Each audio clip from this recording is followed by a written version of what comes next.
Fakulteti i Ekonomisë në Universitetin e Vlorës Ismail Qemali ka qenë shumë aktiv gjatë vitit akademik 2025-2026. Një nga arritjet më të rëndësishme është fitimi 3 projekteve kërkimore të aplikuara për financim nga Agjencia Kombëtare e Kërkimit Shkencor dhe Inovacionit. Sipas dekanit Florian Miti, këto rezultate dëshmojnë për nivelin e lartë profesional të stafit akademik dhe angazhimin e tij në kërkimin shkencor dhe inovacionin.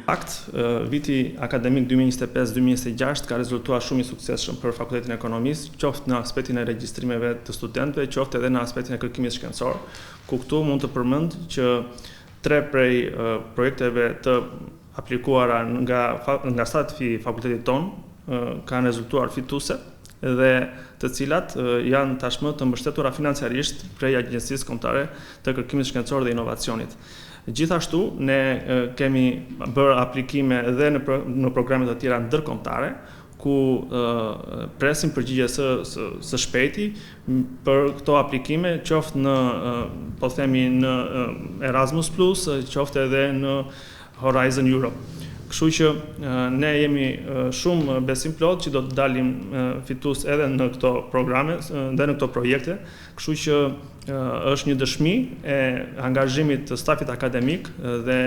të gjithë personelit të Fakultetit e Ekonomisë në kërkimin shkencor dhe në inovacion. Dekani Miti thotë se këto projekte janë shumë të rëndësishme për rritjen e kapaciteteve, ndërsa Fakulteti Ekonomik ofron tashmë infrastrukturë moderne, inovative dhe laborator për zhvillimin e procesit mësimor. Këto projekte janë shumë të rëndësishme për të rritur kapacitetet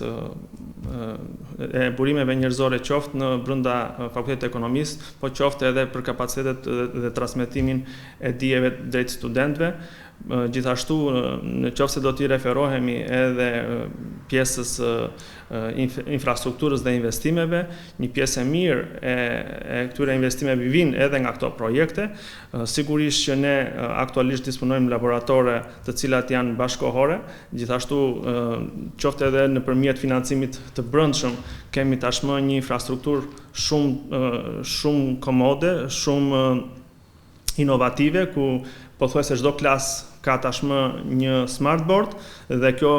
faciliton shumë procesin e mësimdhënies dhe përthithjes dhe interaktivitetit të orës së studimit me studentët. Kështu që në këtë kontekst Fakulteti i Ekonomisë ka bërë hapa gjigant në infrastrukturë dhe në përmirësimin e cilësisë së mësimdhënies,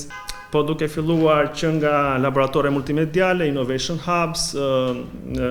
librari të reja, gjithashtu kemi smartboarde në çdo klasë. Pra, po mundohemi të krijojmë kushtet sa më të mira për studentët tanë dhe për pedagogët. Një thirrje dekani Fakultetit të Ekonomisë Florian Miti e ka edhe për maturantët e këtij viti, për të zgjedhur në Universitetin e Vlorës Ismail Qemali dhe në veçanti programet në Fakultetin e Ekonomisë. Unë i ftoj të gjithë maturantët e qarkut të Vlorës, po dhe me gjërë, të bëjnë një zgjedhje të zgjuar dhe të përzgjedhin një nga programet e studimit të Fakultetit të Ekonomisë, pasi në të do të gjenë jo vetëm programe studimit cilësore me kosto të ulët për sa i përket financave, por gjithashtu do të kenë mundësinë që ata të marrin programe bashkëkohore, të rrisin kapacitetin e tyre profesional dhe në saj edhe të marrëveshjeve që ne kemi me industrinë dhe me të gjithë operatorët, të kenë një të ardhme të sigurt me një punësim të sigurt në përfundim të këtyre studimeve. Fakulteti i Ekonomisë në Universitetin e Vlorës Ismail Qemali mund të shihet nga maturantët e këtij viti si një investim i sigurt për të ardhmen e tyre. Ky fakultet ofron programe cilësore me kosto të ulët, staf të kualifikuar, infrastrukturë moderne dhe mundësi reale për zhvillimin profesional dhe ndërkombëtar. Fakulteti ofron programe bachelor në financë, kontabilitet, ekonomiks, administrim biznesi, menaxhim turizmi dhe marketing.